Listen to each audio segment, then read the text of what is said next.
Jambo, bienvenue dans Histoire dévoilée. Alors pour notre deuxième partie, je ne serai pas avec vous. Je vous laisse dans les mains de Joseph qui va continuer avec notre invité, le prophète Joël Caboto. À tout de suite. Alors, bonsoir prophète. Bonsoir. J'espère que vous allez bien. Ouais, je me porte très bien. Et vous alors? Je me porte très bien par la grâce de Dieu. Ah. Alors déjà, avant de commencer, personnellement, j'ai été très béni par votre témoignage. Et ça nous a vraiment montré que dans la vie, il ne suffit pas seulement de passer par des difficultés, mais c'est ce qui ressort de ces difficultés-là qui compte vraiment. Ouais. Donc, nous allons commencer notre session de questions-réponses. J'espère que vous êtes prêts. Ouais. Yeah. On va essayer de tirer le maximum de ces témoignages et bien sûr aider un frère ou une sœur qui se retrouve dans la même situation.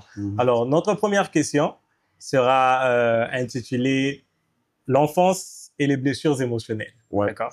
Alors, ma première question, c'est, pouvez-vous nous décrire ce que vous avez ressenti étant enfant face à l'absence de votre père et les larmes de votre mère? Oh, ce que j'avais ressenti étant un enfant, je me sentais mal dans ma peau. Je me voyais abandonné, mais plus j'étais frustré parce que, vous savez, j'ai toujours dit qu'il y a certaines choses qui me sont arrivées. Je crois si il y avait mon père ou ma mère à mes côtés, je les aurais liquidés facilement. Je crois, je grandis avec un très grand complexe. Un très grand complexe, je crois, c'était pas facile de me défaire de ces complexes. Vous voyez, même à l'école, c'était difficile pour moi de parler de tout ce que je rencontrais de l'autre côté. Vous voyez, si tu rentres avec des insultes ou soit des humiliations, tu vas parler à qui? Tu le gardes dans ton cœur. Et il n'y avait pas quelqu'un qui pouvait te motiver. Donc, l'absence de mon père, ça a vraiment créé beaucoup de troubles, je crois. J'avais vraiment du mal à m'apprécier, mais les larmes de ma maman, ça nous a attristés. Ça nous poussait à beaucoup réfléchir aussi. Mais le Seigneur nous a aidés. Je crois, ça revient, pas tout le jour, mais quelquefois. Absolument. J'imagine que ce n'est pas facile de voir celle qui nous a donné la vie pleurer quasiment quotidiennement. J'imagine que c'est très dur. Et une autre question me revient en tête là très rapidement. Alors dans la vidéo, je pense aux alentours de la 30e minute, vous avez mentionné que vous décrivez comme quelqu'un de timide. Je ne sais pas si c'est vrai, comme quelqu'un de timide, mais parfois très provocateur. Alors ma question est de savoir, est-ce que cette carapace que vous êtes construite a forcément un trait ou un lien avec le vécu? Et si oui, est-ce qu'il y a des personnes avec lesquelles vous êtes vous? Alors, quand je dis vous êtes vous, avec des personnes avec lesquelles vous êtes, permettez-moi de vous tutoyer, Joël, en tant que personne, sans le vécu, sans tout ce qui vient là, est-ce qu'il y a des personnes privilégiées avec lesquelles vous êtes vous? Oui, hein. Je suis de nature timide, mais provocateur. C'est vrai que je ne le fais pas avec tout le monde, mais je crois que certaines choses, je les fais vraiment facilement quand je suis en face de personnes qui vont me comprendre. Vous voyez, j'aimerais pas bien qu'on me dise de choses qui me blessent. Je suis taquin à l'endroit de ceux qui me comprennent et qui vont supporter mes mots, mes petites blagues, mes petites provocations. Parce que s'il y a pas, j'ai eu du mal à supporter je dirais certaines remarques ou certaines insultes ou je sais pas moi, des regards qui dérangeaient. Ça me dérangeait vraiment énormément et je crois c'est après un long moment que j'ai accepté ça. Ouais, je n'apprécie pas trop quand on me dit souvent que je parle beaucoup. Et pourtant c'est quelque chose quand je le fais devant mes frères ou mes amis, ils trouvent ça normal. Et très généralement, quand je reste calme, les gens me disent que je suis fâché. Ouais. C'est pourquoi je passe un peu plus le message par de petites blagues. Mais pour répondre à la question de savoir si ça a joué, c'est que j'ai vécu, oui, beaucoup. Ouais. Déjà, je n'avais pas trop le courage de me tenir devant le gens. Je n'avais pas trop le courage de m'affirmer. Je n'avais pas trop le courage de me faire des amis. Tout ça. Ça a vraiment joué dans beaucoup. Vraiment dans beaucoup. Exactement. J'imagine que avoir eu un vécu comme ça ramène très souvent des souvenirs, comme on dit, des démons qui reviennent parfois quand on est seul dans le noir et ça nous pousse à faire souvent certaines choses. Mais pour revenir à la famille, être traité de sorcier par les membres de sa propre famille. C'est vrai que ça nous arrive, on peut nous traiter des sorciers par les voisins, par les gens qui marchent, mais être traité de sorcier par les membres de sa propre famille. Étant enfant, qu'est-ce que ça crée dans un enfant? Ça fait très mal, si je dois le dire comme ça. Bon, sans pour autant être dramatique, je crois que si je te disais que tu es fou, tu vas pas l'accepter. Voilà. Et donc, déjà, te dire que tu es sorcier, ça laisse la place à des pensées subtiles. Tu vas cogiter sans te rendre compte que tu cogites. Déjà, je me posais la question, c'est quoi être un sorcier? Pourquoi on me traite de sorcier? Tout ça. Ça m'avait dépourvu de toute la joie du monde et ça ne me permettait pas vraiment de me sentir moi.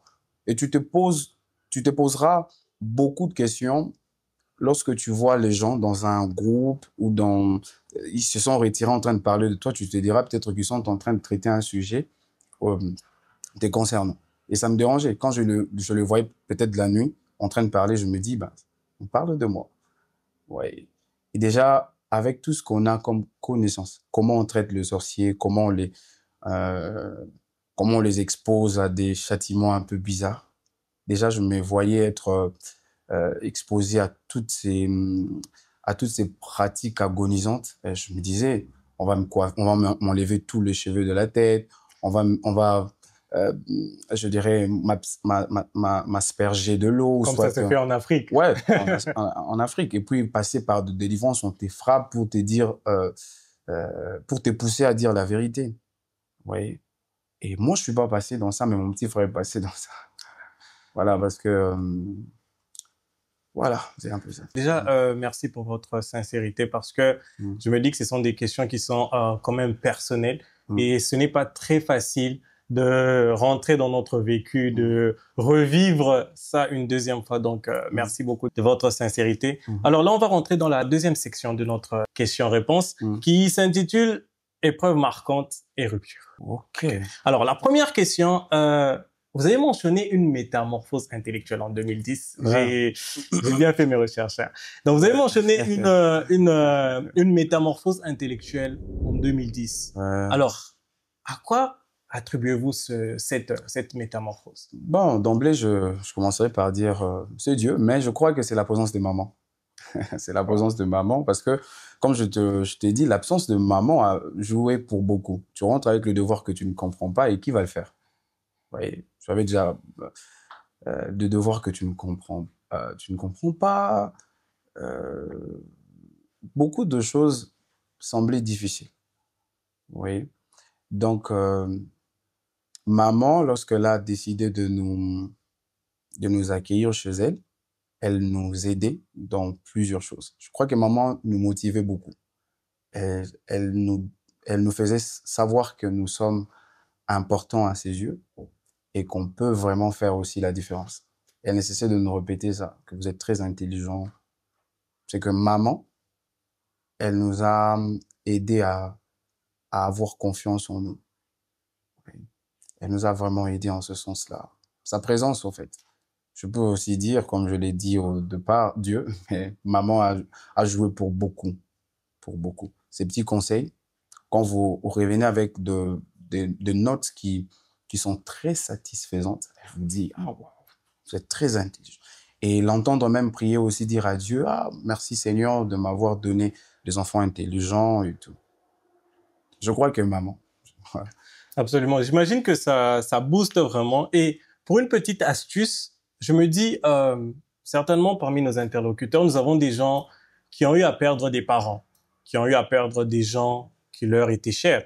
Et dans le témoignage, vous avez mentionné qu'il y avait une phrase qui revenait toujours de votre mère qui disait « Tu es intelligent, tu peux le faire. » Alors, quel est le conseil que vous donnerez à des personnes qui n'ont plus l'opportunité d'entendre ces phrases-là?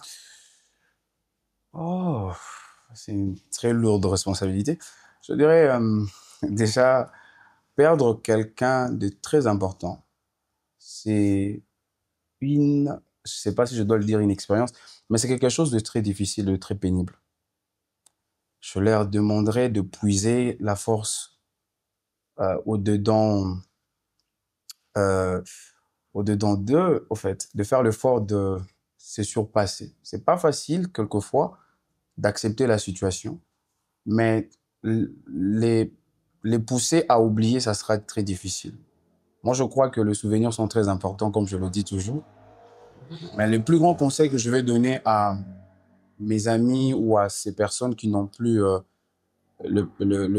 qui ne sont plus à côté de leurs parents parce qu'ils sont partis un peu plus tôt, c'est d'accepter la situation, de croire à leur potentialité et d'avancer. C'est pas facile d'accepter ça, mais il doit faire l'effort. Wow. Dans ce que vous venez de dire, j'ai juste pris quelque chose de très poignant, qui est l'acceptance. Ouais. L'acceptance de notre situation, l'acceptance de ce qu'on est en train de vivre. Pas comme quelque chose qui nous définit, mais quelque chose qui va faire notre force. Exactement. Ce qui est très, très, très important. Et dans le concept de la perte d'un être cher, il y a une question qui nous vient de l'un de nos interlocuteurs.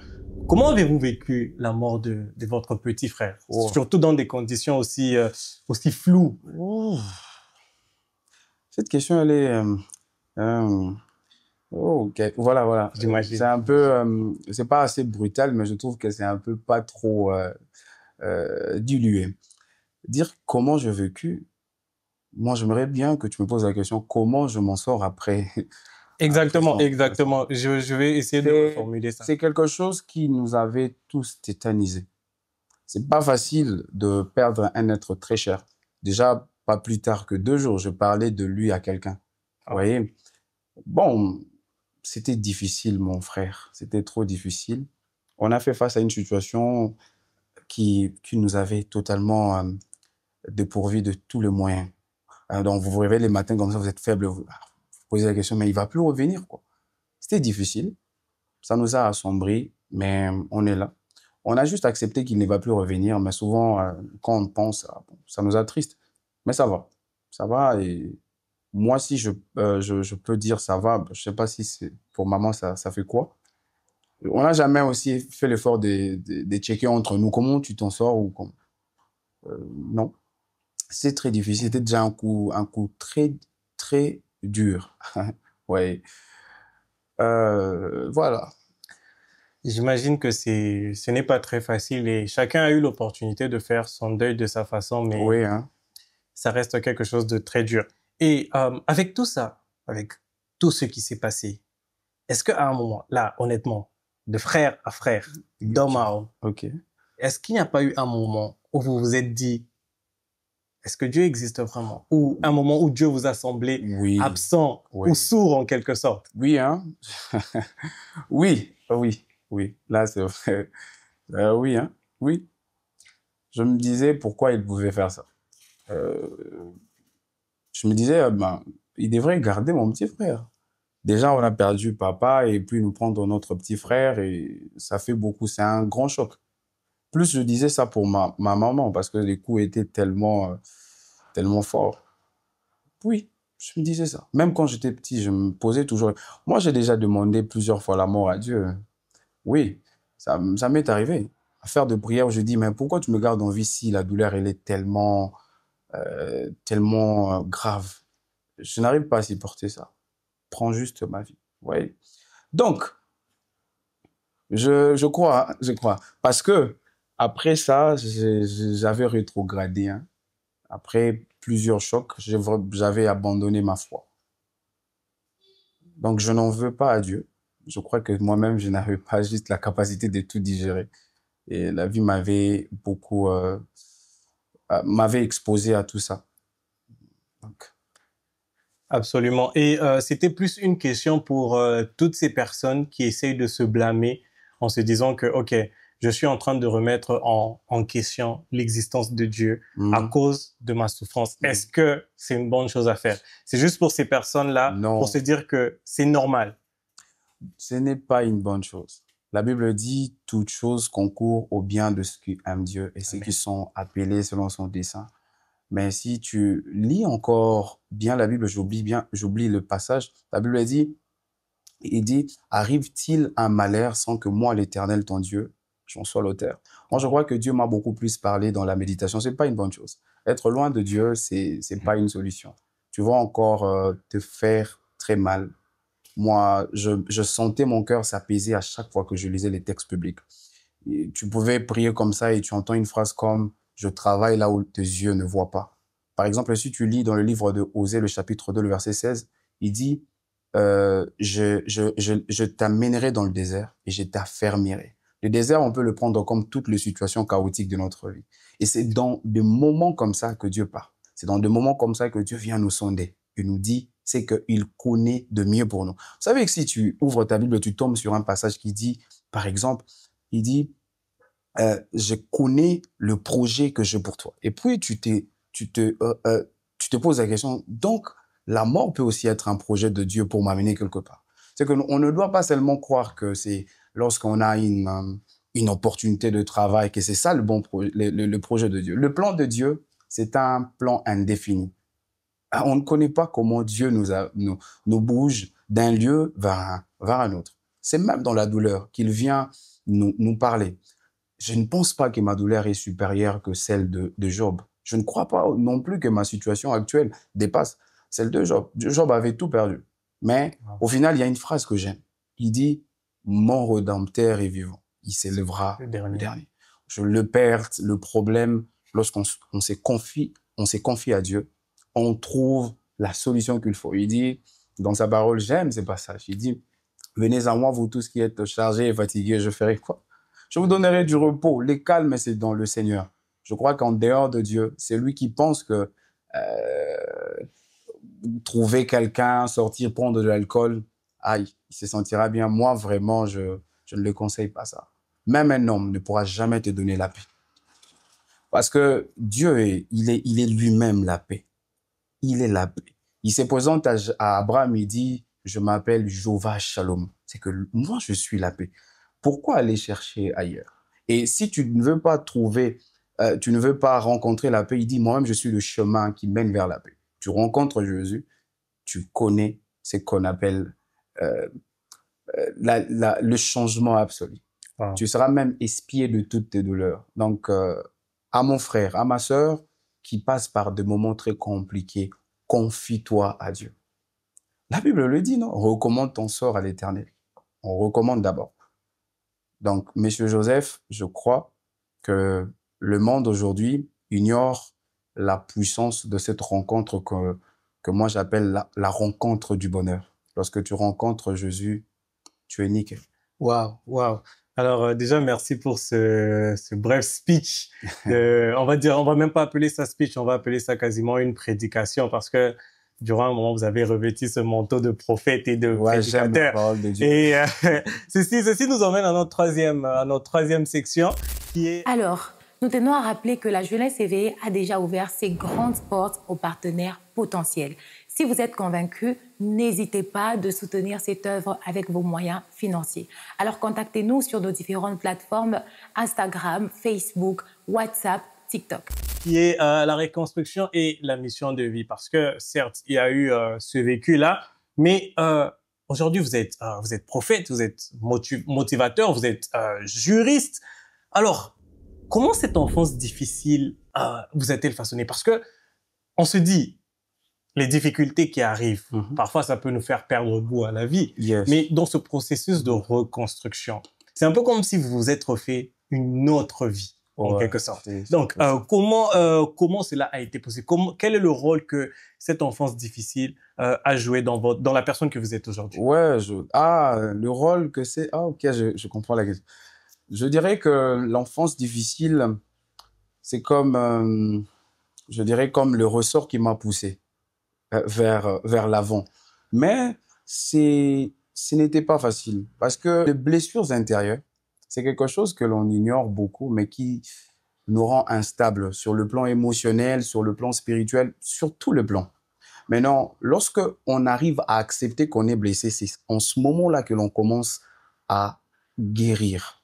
Et la guérison de blessures intérieures, c'est tout un processus.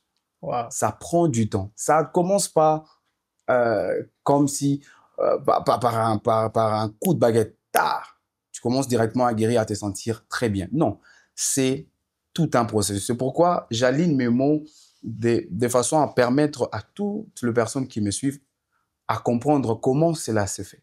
J'ai commencé par parler de l'acceptance, l'acceptation. Tu acceptes d'abord la réalité. Oui, j'accepte que je suis orphelin. Maintenant, qu'est-ce que je peux faire pour le changer? Tu commences maintenant à chercher des paramètres nécessaires qui peuvent, comme ça, te booster pour aller de l'avant. Les blessures intérieures peuvent découler de plusieurs choses.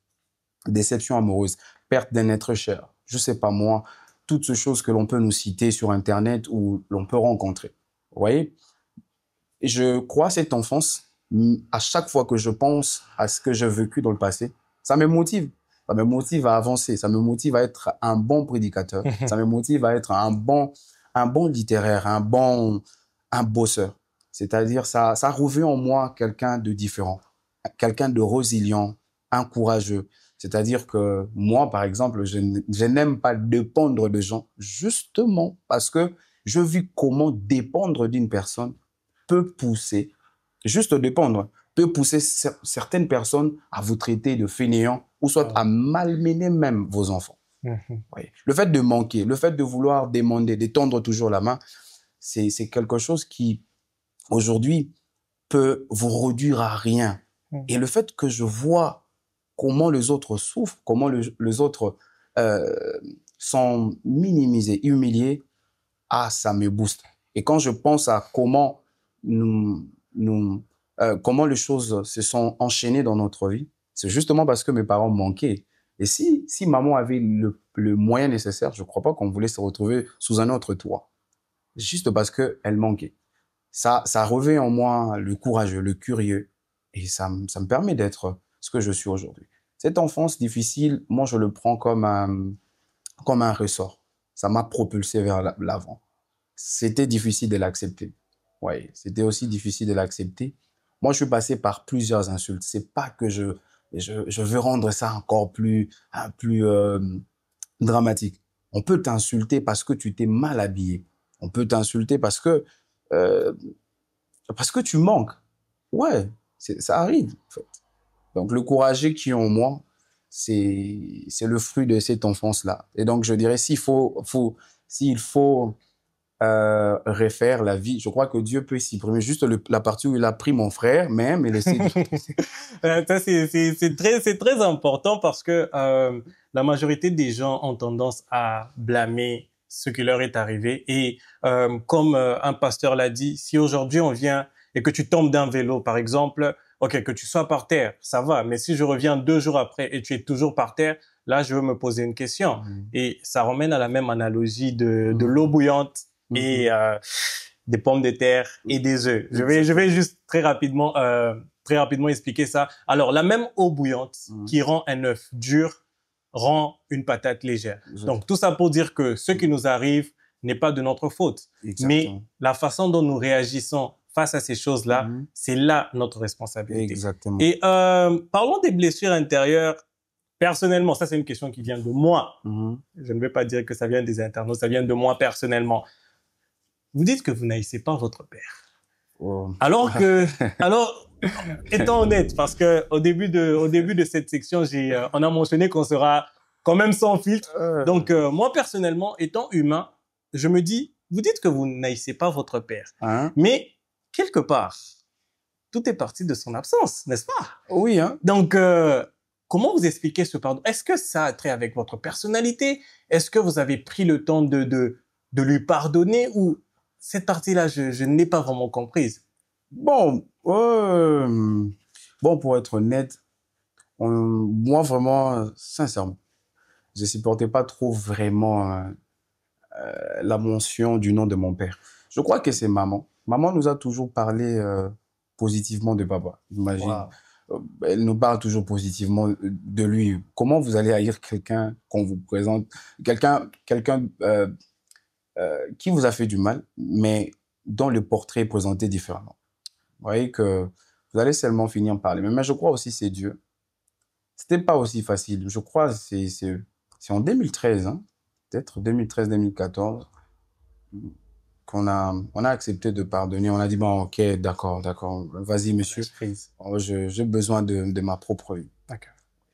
Il y a des moments où on blâmait. Hein. Bon, si telle chose arrive, c'est parce que papa est parti. Hein. Ce qui est logique. Mais aujourd'hui, c'est plus le cas. Quand ça nous arrive, on accepte et puis on avance. C'est tout. Et le plus important, ce que je retiens de ça, c'est que le rôle que les parents jouent dans ce qu'ils disent aux enfants, c'est très important parce que peu importe ce que vous avez vécu, peu importe ce que vous avez vu votre père faire, juste du simple fait que votre mère vous a dit que voilà, c'est votre père, il vous aime et tout ce qui va avec, ça vous a vraiment permis d'avoir une autre conception. Et de là à dire même que vous ne le laissez pas, je me dis que c'est quelque chose de très fort et beaucoup de gens ne seraient pas... aussi à jouer pour beaucoup. Exactement. On va vraiment venir, ça sera d'ailleurs notre dernière partie. Et parlons de votre père. Si vous aviez l'opportunité de l'avoir en face de vous, là, d'emblée, qu'est-ce que vous voudriez lui dire? Oh, une très belle question. Bon, je dirais rien à mon père, je lui poserais juste la question, pourquoi tu étais parti? Et ben, je m'attendais à quelque chose. Voilà, c'est ce que j'aurais dit. En fait, simplement, s'il revenait, je dis, ben, pourquoi tu étais parti? Qu'est-ce qui t'avait motivé de partir? Parce que on était une charge ou comment? Je crois que c'est ça. Et le réponse, c'est seulement lui-même qui va nous les donner. Wow. Voilà. Wow. Et ceci nous emmène vraiment à notre quasiment notre dernière partie, qui est la transition même, qui est la transition parce que avoir vécu tout ça, c'est comme je l'ai dit avant, vous êtes comme quelqu'un qui a eu 2 vies. Ouais. Il y a eu l'enfance avec ses turbulences. On dira même 3 vies parce que entre l'acceptance et la prise de conscience et la prise en charge, il y a tout un chemin. Il y a eu tout un chemin à faire. Alors, durant cette transition-là, je suppose que vous avez un message à transmettre. Alors, que direz-vous à un jeune, aujourd'hui qui passe par, pas forcément la même situation, parce qu'on ne va pas essayer d'être cliché, pas forcément la même situation, mais par des moments difficiles. Wow, voilà. J'aime l'expression. Ouais, je trouve ça comme une lourde responsabilité de parler à de personnes qui sont déséquilibrées ou blessées ou qui sont passées par des situations compliquées.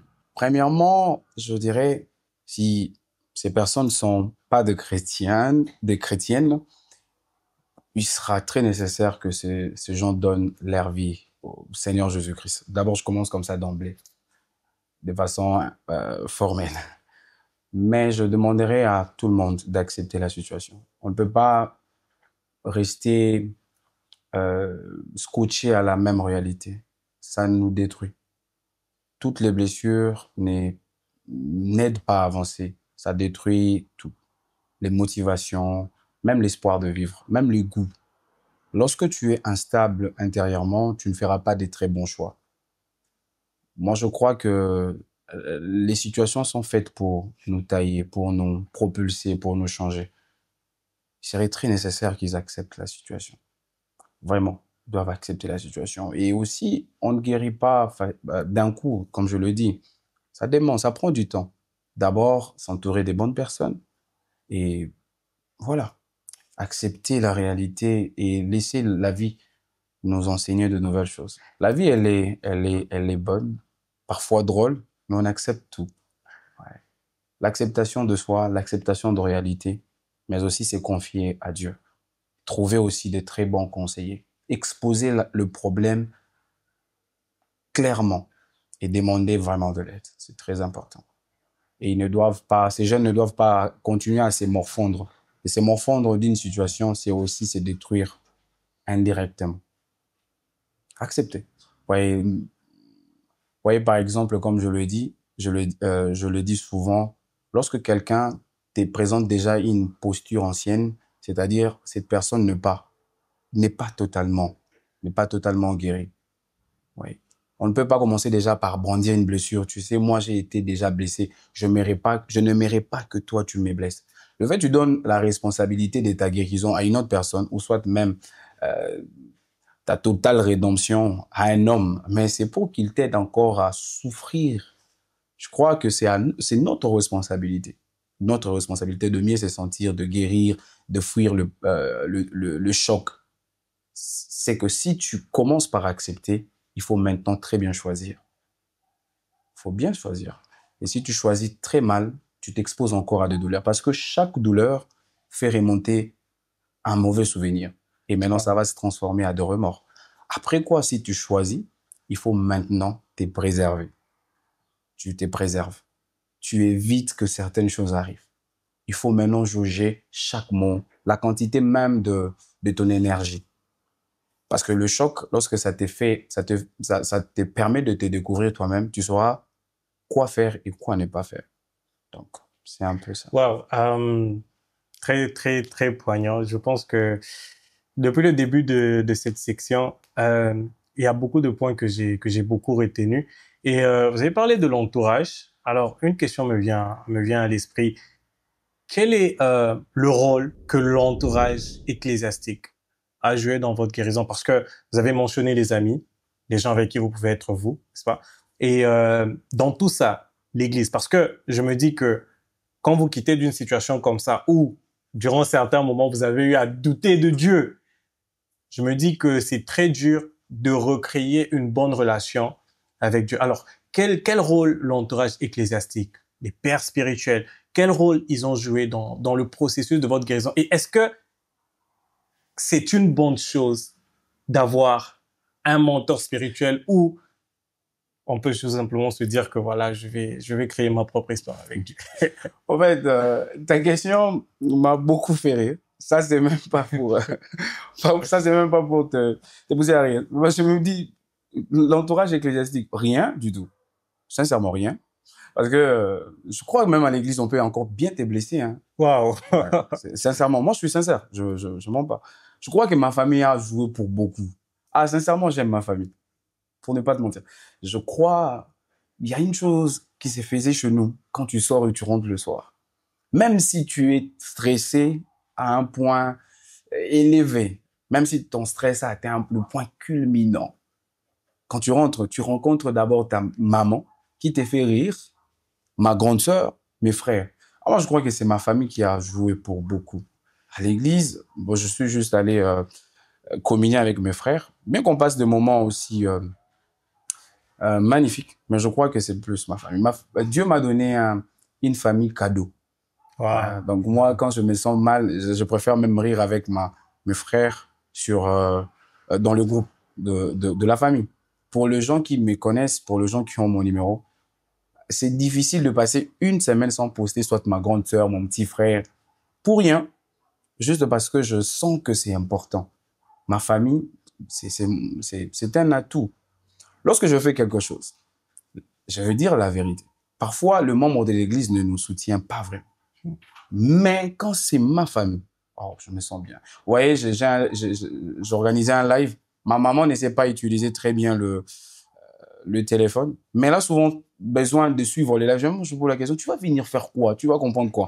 Tu risques même de commencer à saluer toute la famille là-bas. Oui, ma famille, quand elle est dans ce que je fais, je me sens bien. Ma famille m'a aidé à quitter le niveau le plus bas pour atteindre le niveau le plus élevé. Oui, c'est ma famille. J'aime ma famille. Je crois qu'elle a joué pour beaucoup. Et je crois aussi que c'est le cas pour toi. Exactement, exactement. La famille, c'est très souvent notre force. Et tout autant préciser mais à la question de savoir si je sais pas, père spirituel, encadreur, non. Le père spirituel, mon encadreur, ils m'ont juste aidé à être ce que je suis. Genre, disons, prophète, savoir bien prêcher, j'ai appris sur l'éthique, mais pour mes blessures intérieures, Dieu, ma famille, sincèrement. Wow. Pour des connaissances bibliques, pour des connaissances comment manipuler le don et tout, mes encadreurs, mon père spirituel, là, j'accepte. Mais pour m'aider à quitter de là où j'étais pour ce que je suis, pour guérir, Dieu a vraiment utilisé tous les moyens. Dieu vraiment l'a utilisé. Il m'a aidé à rencontrer de bonnes personnes, de suivre de podcasts, de vidéos et de rester avec ma famille. Quand je vois ma famille rire, je me sens bien. Voilà, donc... Exactement. C'est très, comme je disais, c'est très important pour toutes ces personnes aussi qui pensent que forcément, quand vous parlez de famille, c'est des gens qui sont parentés par le sang. On aimerait juste leur dire que ce n'est pas forcément ça. Non. C'est des gens qui ont été là quand vous en aviez le plus besoin. Des gens qui vous ont accompagné tout le long du processus. Ça peut être aussi appelé, la famille. Alors, votre mère, cette femme. Wow. Je pense que j'ai appris à aimer votre mère en l'espace d'un mois. Non, mais elle sera contente de savoir qu'elle a... Je vous dis. J'espère qu'elle aura le temps de suivre ce podcast parce que la dernière partie lui est consacrée. Parce que du début à la fin, moi, il y a juste une image qui me revient en tête. Ce n'est même pas où vous avez fugué de la maison, même si c'est aussi une partie marquante. Là, c'est un coup de génie. Et la seule partie qui, moi, est marquée dans ma tête, c'est cette femme qui a quitté en robe de nuit, en pagne, qui a fait, pour ceux qui ont été à Kinshasa, essayé d'imaginer la distance, pieds nus en train de chercher son fils. Je me dis que c'est une femme avec un grand F. Alors, pour finir avec cette section, cette dernière partie lui est accordée. Supposons qu'elle est derrière cet écran et elle est en train de suivre son fils, son garçon qui est aujourd'hui devenu un homme. Oui. Si on peut le dire. Qu'est-ce que vous aurez à lui dire? Ah, maman, je t'aime énormément. Tu es parmi les femmes courageuses qui puissent exister sur cette terre. Tu es la plus belle, tu es la plus forte, tu es la plus audacieuse, très différente, très unique à sa manière de faire. Elle a atteint tous les niveaux de bravoure. Ma maman, elle est spéciale. Donc, maman, je t'aime. Je crois que je ferai de tout mon possible pour que tu sois fière de moi. Je crois qu'elle va suivre. Et surtout construire l'Olympe. Ouais.